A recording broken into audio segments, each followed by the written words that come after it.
iyadoo oo toddobaadadii u dambeysay dhanka social media hadalhayn ba'ani ka taagneyd fanaanada caanka ah ee Nimco Yaasiin Caraale gabi ahaanba geeyga Soomaalidu degto laga wada yaqaano ayaa maanta waxa wareysi gaar ah ay siiyeen telefishinka caalamiga ee Badda Cas 24 qoyska sheegay in ay ka luntay fanaanadani iyagoo isla markaana sheegay magaceeda dhabta ah in aan la oran Nimco Yaasiin Caraale laakiin la yiraahdo Burco Jaamac Xirsi Diiriye waxa sidoo kale ay sheegeen inay hayaan cadeymo dheeraada isla qoyskani iyagoo oo markaasi baaq u diraya qoyska kale ee sheeganaya Nimco Yaasiin Caraale ayaa waxa hadaladoodii kamid ahaa aniga magacayga Boqor Axmed Maxamed Xasan Badmadow baa leedahay kulli warbaahinta waan ku dhex jiraa arrintan waan ogahay waxaan horta iyar ka taabanaya iyadoo inantan Burco la yiraahdo ay la waayay qadar ku dhacay 16 sano ka hor bay noqday dib baa loo soo helay inantii iyadoo magaca Nimco Yaasiin sidata inantii ma sha Allah ciday ahayd markay noqotay 16 sano kadib cidi kama xadal waxa maanta waxaan soo kacay ma garan karayaano Nimco Yaasiin Burco ninkan ay fadhiyo waa inaad tigid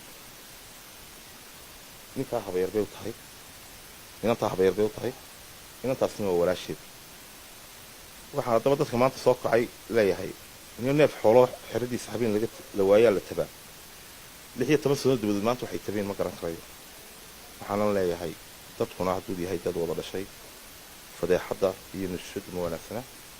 cidii inanta Burco wax ka tabanaysa cidii inanta wax u daba socota bal si dhaqan anaga aan loogu timaado sidii jecelina anaga ugu qancin doona laakiin inantu cidii Ilaahay ka beeray ayuu bay maantana inantu tahay ehelkeedii bay u joogtaa waxaan kale maanta laga tabanayo laga daba socdo cidda daba socota waxba social media hayaanay ka oranay si dhaqan ah noogu yimaadaan anaga ka qancin doona markaad iminka iyada eegto astaanteeda Burco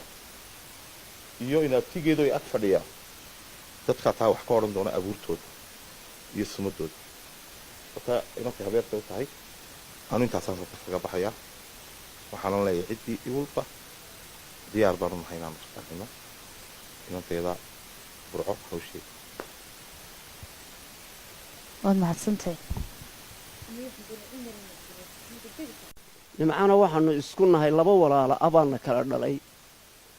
ayadu waa ina Jaamac Xirsi Diiriye Sharmaarke anna waxay dhashay Mako Xirsi Diiriye Sharmaarke fahamniga isku hilbaha baanu nahay nimca waxa aan ka ogaa in badan caruurnimo marka aan ahaa nimco luntay ayaan maqli jiray ka bacdi 16 sano xilli laga joogo inantii nimco waa la helay inantii Burco waa la helay Burca la oran jiray oo loo bixiyo markii yareed la oran jiray imankana waxa lagu sheegaa Nimco Yaasiin Caraale ayaan ka maqlaa haddii la ka dhigo idaacadaha iyo aan ka maqlaa waxaan ka ogahay inantaa inaan fahamni ay tahay oo reerka tahay oo intaa la soo helayna ana cidi ka soo daba hadal maantana fadeexad iyo milig la marinayo ayaan maqlayaa waxaan leeyahay war cidii haddii la wax walba way dhacaan waa laga wada hadlaa xaqiiqadu bay tagtaa war cidii hadlaysaay dunya la isku qabsaa tanina waaba dad waa ku kala baxaynaa maxkamado sharciya jiro oo inoo dhisan sharcigii diinta ay Ilaahay inoo dishiyay baa jira dad isku dhaqan oo isku af baynu nahay war waan kala baxaynaa cidii wax ka qabtay kaalaya idinkoon fadeexad iyo miyadka aan waxba marin kaalaya mid garmacsiyala baynu ku kala baxaynaa garmacsiyala oo idina ku fayoobataan annana aan ku fayoobaano cidii xaqiiqada leeyna ay raacdo ayaynu ku kala bixi doonaa waxaanu leenahay ka daaya fadeexadda qabiilka gaarsiinaysaan ima isaa ku taxaysaan ama ku taxaysaan Sacad Muuse ku taxaysaan walaalayaal ka daaya arrinku ma gaadhsiisnaa yaan haddii alla ka dhigo aqoontu ma aha inay fadeexaduun cidlo ka fadeexadayso ee garta sideedaa loo raadsadaa ee u raadsada sidaasaan walaalayaal leenahay oo haddii alla ka dhigo aanu idinka doonaynaa ciddii wax ka qabta inantaas ee ku hadlaysaay inaad si degdega u timaada miyeedkan a ka caytamaysaan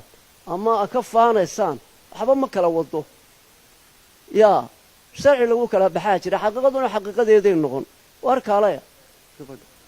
adeegaay ina taagan tahay idinka iyo aniga raxir sidiriya iyo reer yaasin caraale